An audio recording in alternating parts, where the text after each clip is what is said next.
Information discussed in this podcast may be sensitive in nature to some listeners. Listener discretion is advised.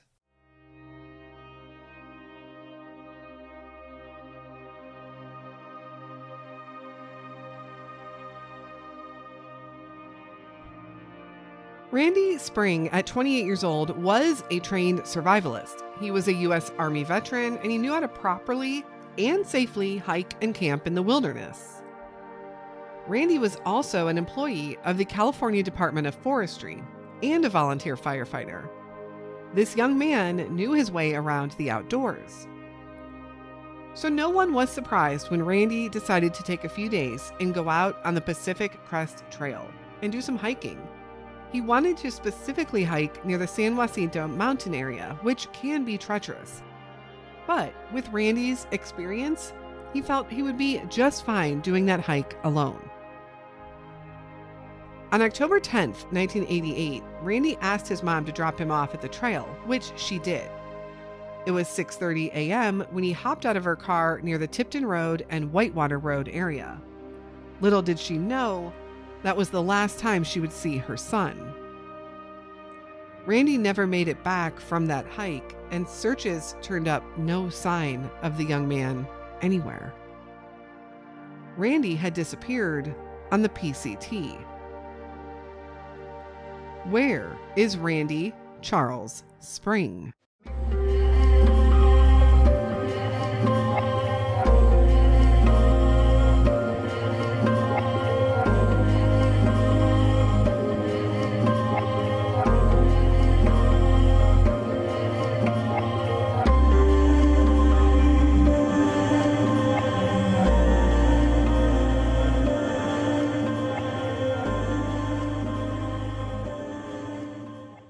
Hello, and welcome back to the Where Are They podcast and a bonus episode. The PCT, or the Pacific Crest Trail, is a beautiful hiking trail from the southern tip of California to the Canadian border up north. While hiking the PCT in its entirety can be dangerous and should be reserved for the most experienced hikers, hiking a portion of the trail is done by thousands of people each year. This is, in fact, the best way to experience the beauty of the surrounding nature in different parts of this trail system. Hiking just parts of the trail at a time is the most common way for people to experience the PCT. These hikers are considered section hikers, and that is just what Randy Spring was planning on doing for a few days in October 1988. This case does take us back many years, before record keeping and media was what it is now. But let's dive in to what we do know about Randy's story. Randy was born January 25th, 1960. He always loved the outdoors growing up, and as soon as he was of age, he joined the U.S. Army. While in the Army, Randy learned even more outdoor and survival skills. After his time in the military, Randy returned home to California. He was able to get a job with the California Department of Forestry, which seemed to be something that was right up his alley. He also worked and trained to be a volunteer firefighter for the city of Bostonia. Randy's ultimate goal was to become a full-time firefighter and pursue that field as his career. On October 10th, 1988, Randy asked his mother to drive him to the PCT trail where he could spend a few days hiking and camping. Of course, she said she would. This would be a particularly dangerous spot of the trail where Randy was going to hike, the San Jacinto mountain range. But if anyone could do it, it was Randy. He was well trained, and he knew how to be well prepared in the wild. He was, after all, a trained survivalist. At 6:30 a.m., his mom dropped him off at Tipton Road and Whitewater Road. This is the area of San Jacinto Mountains and the PCT. And there is a PCT drop-off point there, with the San Jacinto Mountains located just a bit south down the trail. The plan was that he would spend a few days in the mountains, and then he could hitchhike, or he would call his family for a ride home. But that would never happen. Randy Spring had disappeared. As soon as Randy's mother didn't hear from her son on the day she was supposed to, She contacted search and rescue, and by all accounts, they jumped right in and started searching for Randy. That area of the San Jacinto Mountains is a tough one to search. The terrain is really difficult in a lot of areas. The trail is steep, and the weather can turn in an instant. The PCT trail runs up the mountain, but there are numerous side trails that run into the PCT. And when I say numerous, I mean hundreds of possible trails all up and down San Jacinto. This certainly presented a challenge for search and rescue. And ultimately, no signs or clues were found to lead them to Randy. They did start putting up missing person flyers, and they did come across a couple of hikers who believe they saw Randy at the base of the mountain on October 10th, the same day he was dropped off. They thought they saw him sometime between noon and 1 o'clock.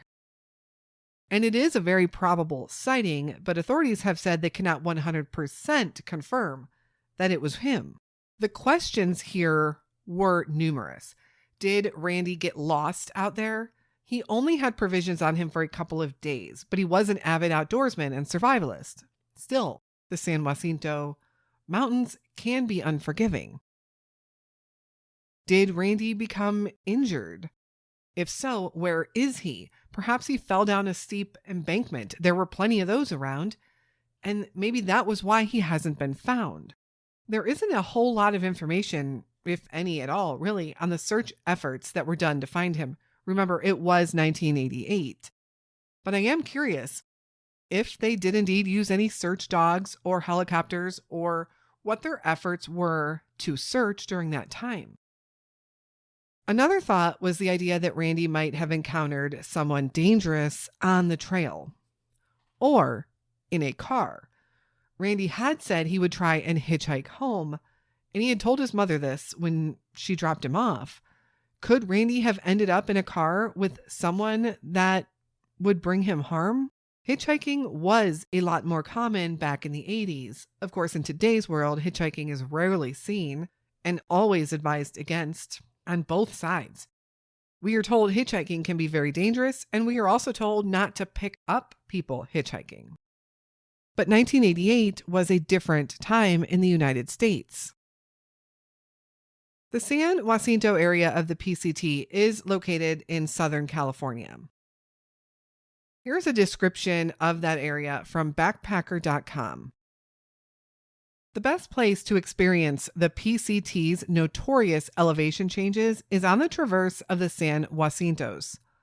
From the 10,804-foot top of Mount San Jacinto, you'll descend almost 9,600 feet in about 20 miles, dropping through all 6 of California's life zones. In 2 or 3 days, you'll go from a barren alpine summit to forests of white fir, lodgepole pine, and western white pine, down to a scrubby desert of chaparral and shaggy Mojave yucca, the biotic equivalent to walking from Alaska to Death Valley. Following a long ridge, this traverse features high mountain views of rugged side canyons, the cliffs of rock climbing mecca Taquitz Rock, Joshua Tree National Park, and Southern California's highest peak, the 11,499-foot San Giorgino. All in all, that area is known as one of the most beautiful spots of the PCT, but also one of the most dangerous. What do you think happened to Randy Spring? It's been 35 years since Randy vanished. Do you think we will ever know or have answers? Randy is described as a Caucasian male, standing 5 foot 11 inches tall and weighing around 180 pounds when he was last seen. He has blonde hair and blue eyes. In 1988, Randy was 28 years old and would today be 63. Randy was last known to be wearing camo pants, a blue t-shirt, a green jacket, and carrying with him a green backpack. Randy was a survivalist, a firefighter, and he was physically fit. Anyone with any information on the whereabouts of Randy Spring, or any information at all on what might have happened to Randy, please contact the Riverside County Sheriff's Department at 951-922-7100. I think it's important to know how dangerous the outdoors can be and how crucial it is to be prepared for anything if you plan on spending multiple days out on the trail. And through hiking, the trail should be reserved for the most experienced hikers and those that are able to plan and prepare. And even then, dangerous things can and have happened. What can we do to ensure our safety on the trail? Here are some tips from experienced hikers. Number 1, if you are alone, use we instead of I when talking to others. It is advised to not let people know that you're alone. Number 2, carry bear spray. Number 3, wear a whistle that you can grab quickly and easily. Number 4, bring a first aid kit. Number 5, don't take any valuables with you. Number 6, avoid hitchhiking. Number 7, always be on the lookout for smoke, and if you see fire, don't run uphill. Number 8, be careful opening containers at high altitude. That little thing called air pressure can get you every time. And maybe most importantly, make sure someone else knows your itinerary and have scheduled times to check in with them. Any variations of that, your point of contact should know how to alert search and rescue and the authorities right away. It's always better to be safe than sorry. If the search and rescue authorities don't act right away, there are other agencies and organizations as well that you can contact, such as the Fowler O'Sullivan Foundation, who may be able to guide you in taking the next steps. While we don't know much about Randy's case overall, we do know that if anyone should have been safe on the trail for a few days, it should have been Randy. He was in good shape, he was well trained, and he was seemingly well prepared. Randy's family hasn't seen or heard from him since October of 1988, and I sure do hope that someday they get answers. Thank you so much for listening to Randy's story today.